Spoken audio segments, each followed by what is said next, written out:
Hello friends, good morning, જય માતાજી, જય શ્રી કૃષ્ણ, હર હર મહાદેવ.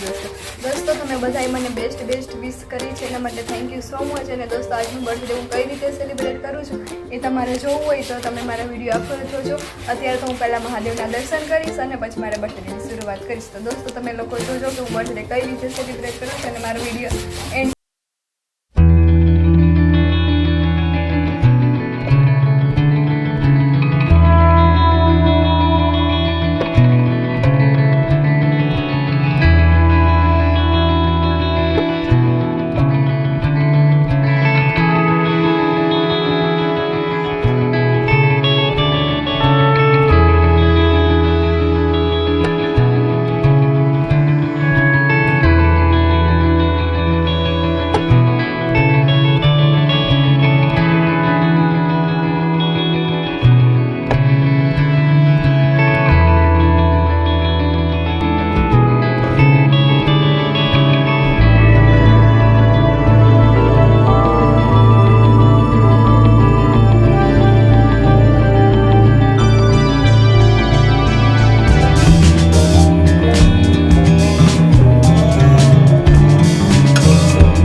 બર્થડે સેલિબ્રેટ કરવા માટે કેક કટ કરીને સેલિબ્રેટ કરે, ઘણી બધી પાર્ટીઓ કરીને કરે છે, ફટાકડા ફોડીને. બટ દોસ્તો એ કરવાની સાથે પણ એક નાની એવી હેલ્પ કરીને જે બર્થડે સેલિબ્રેટ કરવાની મજા છે ને કંઈક અલગ જ છે. એટલા માટે દોસ્તો તમે ક્યારેય પણ તમારો બર્થડે હોય ત્યારે કોઈ પણ નાની એવી હેલ્પ કરજો, એ ખુશી કંઈક અલગ જ છે. એટલા માટે દોસ્તો તમે બર્થડે સેલિબ્રેટ કરો એમાં નાની પણ એ કોઈને કોઈ હેલ્પ કરીને કરજો, એ બહુ બેસ્ટ બર્થડે રહેશે. મેં પણ આજે બધાની હેલ્પ કરી તો આજે મારો બહુ બેસ્ટ બર્થડે ગયો છે. Thank you so much all friends કે તમે લોકોએ મને બેસ્ટ બર્થડે વિશિસ કરી છે એના માટે. અને દોસ્તો તમારી આજુબાજુ જે કોઈ જરૂરિયાતમંદ લોકો હોય એને એક નાની એવી હેલ્પ કરજો, એ કંઈક ખુશી અલગ જ મળશે. બાય બાય, જય માતાજી, જય શ્રી કૃષ્ણ, હર હર મહાદેવ.